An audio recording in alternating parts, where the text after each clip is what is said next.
Assalamualaikum warahmatullahi wabarakatuh. Kembali lagi berjumpa di dongeng horor cerita misteri.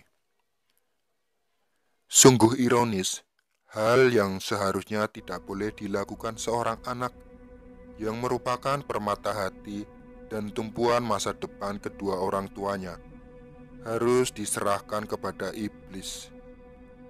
Hal tersebut dilakukannya hanya demi ketamakan akan harta dunia. Anak yang seharusnya dijaga dan dibesarkan justru dipersembahkan kepada makhluk seperti iblis. Seperti yang dialami oleh seorang lelaki dari daerah Bogor yang kini telah berusia 55 tahun, yang sebut saja bernama Madin. Menurut pengakuannya, selama 15 tahun dia hidup tersiksa di alam siluman babi karena ditumbalkan oleh kedua orang tuanya demi meraih kekayaan. Setelah 15 tahun, berkat kuasa Allah dia bisa pulang kembali ke keluarganya. Akhirnya terkuaklah aib kedua orang tuanya yang selama ini tidak dia ketahui. Tentu saja kepulangannya itu menjadi gempar. Seluruh kampungnya bahkan hingga saat ini pun masih banyak yang takut bila harus dekat-dekat dengannya, dengan alasan dia pernah mati. Atau banyak yang mengatakan dirinya adalah mayat hidup, termasuk ibu kandungnya sendiri. Sebab saat dia pulang, ayahnya telah meninggal. Perempuan usur tersebut sangat shock menerima kedatangan Madin yang baginya telah meninggal dunia. Menurut penuturan Madin, kisahnya yang tragis itu dimulai ketika dia masih berusia 15 tahun. Seperti biasa, seperti hari dia mengembala 4 ekor kambingnya di tepi hutan karet yang berbatasan langsung dengan sungai Cisadane. Tempat tersebut berada tidak jauh dari kampungnya. Hal ini memang sudah menjadi pekerjaan Madin sehari-hari, karena mengingat orang tuanya sudah tak mampu menyekolahkannya lagi setelah tamat SD. Karena kemiskinan keluarganya, hanya 4 ekor kambing inilah harta satu-satunya yang dimiliki keluarga Madin. Ayahnya Madin hanyalah seorang buruh serabutan yang harus menghidupi ibu serta 4 adiknya yang lain, termasuk dirinya. Hari itu ketika matahari sudah mulai terbenam di ujung barat, angin semilir yang datang dari lembah Cisadane hampir saja memejamkan mata Madin yang sejak sebelumnya telah duduk di bawah sebatang pohon karet sambil mengawasi kambingnya dari jauh. Namun rasa kantuk dikejutkan oleh batuk seseorang yang tiba-tiba saja telah berdiri tegak di sampingnya. Orang tersebut dalam bahasa Sunda mengenalkan dirinya dengan nama Pak Saman. Lelaki berpakaian seperti pendekar ini membawa pesan, yaitu agar si Madin bersedia ikut dengannya ke rumahnya atas perintah bapaknya sendiri. "Bapakmu sudah menunggumu di sana. Dia ada di rumah kami," ujar lelaki berkulit gelap tersebut.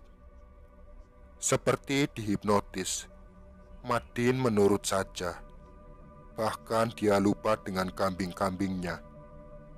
Ketika sampai di tempat yang dituju, ternyata rumah orang tersebut sungguh sangat besar, seperti bagaikan sebuah istana kecil. Namun begitu tiba di sana, Madin tak melihat ayahnya. "Oh, ternyata bapakmu sudah pulang. Nak, katanya kamu disuruh menunggu di sini sampai bapakmu menjemput," kata lelaki tadi setelah kembali dari sebuah ruangan. Madin bingung. Dia mulai curiga. Karena bingung, dia mulai bertanya pada orang-orang yang bekerja di rumah itu yang jumlahnya sangat banyak. "Yah, sebuah rumah dengan puluhan bahkan ratusan pembantu adalah sungguh sangat aneh. Tetapi tetap tak ada jawaban, sebab orang-orang itu semuanya seperti bisu. Tiap kali ditanya, mereka hanya menggeleng dan memandang dengan hampa. Bahkan Madin melihat mereka hanya bekerja dan bekerja. Sehari dua hari Madin dibiarkan tak mengerjakan apapun seperti orang-orang itu. Namun menginjak seminggu, dia dikejutkan oleh suara yang lantang yang menghardiknya agar bekerja seperti orang lain. "Kamu di sini disuruh bekerja oleh bapakmu, bukan duduk-duduk santai dan melamun terus," bentak orang itu sembari menendang bokong Madin dengan kerasnya. Rasa sakit luar biasa akibat tendangan itu membuatnya sangat takut. Sedangkan orang yang beberapa waktu lalu menjemputnya tidak lagi terlihat. Akhirnya perlahan-lahan Madin mulai merasa bahwa dia telah ditipu oleh orang yang mengaku bernama Paksaman itu. Karena ketakutan yang teramat sangat, dengan berat hati dan cucuran air mata, Madin terpaksa bekerja keras di tempat itu. Seolah tanpa henti, dikatakan tanpa henti sebab seolah tempat itu tak ada pergantian hari siang ataupun malam. Hari-hari kelam itu dia lewati dengan cucuran keringat tiada henti. Semua pekerja termasuk Madin di dalamnya. Baru berhenti tatkala tiba saatnya makan. Malangnya makan saja dijatah 2 kali sehari, pagi dan beberapa jam kemudian. "Entahlah siang atau sore kami tak bisa membedakan," cetus Madin, mengingat saat itu. Ketika ditanya apa saja yang dikerjakan di tempat itu, Madin menjawab, "Kerja apa saja, mulai dari membangun rumah, mencuci, dan masih banyak lagi, termasuk membersihkan kandang babi." Banyak babi berkeliaran di tempat itu. Mereka seolah menjadi tuan bagi kami, kenangnya lagi. Kira-kira sebulan kemudian, Madin baru melihat jika di ruangan lain atau tempat lain ada pemandangan memilukan. Banyak anak-anak kecil, baik laki-laki maupun perempuan, sambil menangis. Mereka bekerja mengepel lantai. Bahkan anak-anak itu dibuarkan saling cakar-mencakar satu dengan yang lainnya sampai berdarah-darah. Mereka anak-anak yang masih suci, dipekerjakan yang seharusnya dikerjakan oleh orang dewasa. Semoga Allah melaknat iblis terkutuk itu, ingat Madin dengan mimik menegang. Menahan amarah akan kenangan yang sangat pahit dan menegangkan itu, Madin saat itu terus bekerja dan bekerja bersama puluhan orang lainnya dari segala umur. Tempat itu benar-benar seperti neraka bagi orang-orang yang belum tentu mengerti mengapa mereka bisa berada di sana. Mereka bekerja untuk siapa dan apa salah mereka sebenarnya? Berminggu-minggu, berbulan, dan hampir 6 bulan, Madin bersama orang-orang malam itu terus bekerja yang sekalipun tak pernah mendapatkan makan enak apalagi digaji. Sebelumnya kita mengetahui saat Madin hilang ketika menggembala kambing di hutan dekat dengan aliran Sungai Cisadane. Ketika itu berita tak pulangnya Madin ke rumah bersama kambing-kambing gembalanya menjadi kegemparan seluruh warga desa. Kedua orang tua Madin pun ikut panik dan menangis demi mengetahui Madin tak pulang hingga larut malam.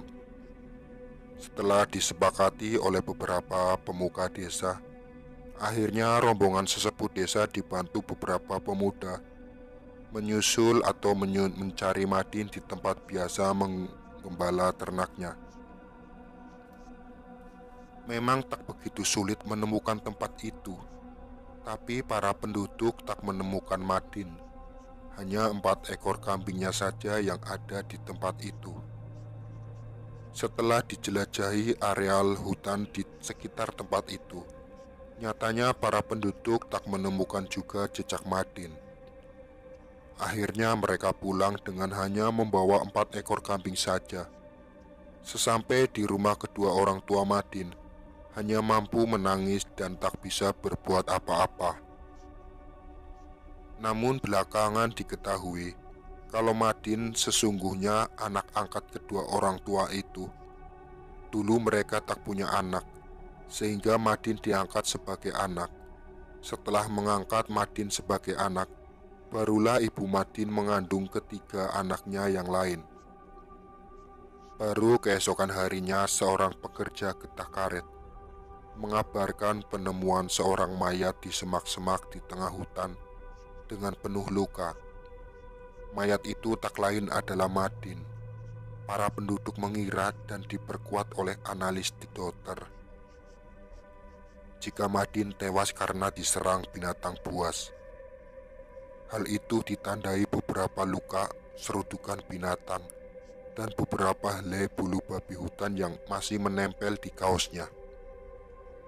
Berita kematian Madin makin membuat gempar desa. Bahkan ibunya beberapa kali jatuh pingsan.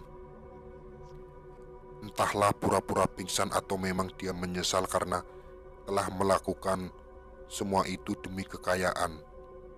Yang pasti saat itu juga jenazah Madin langsung dikuburkan. Waktu terus berjalan, kematian Madin sedikit demi sedikit mulai hilang dari ingatan seluruh warga desa.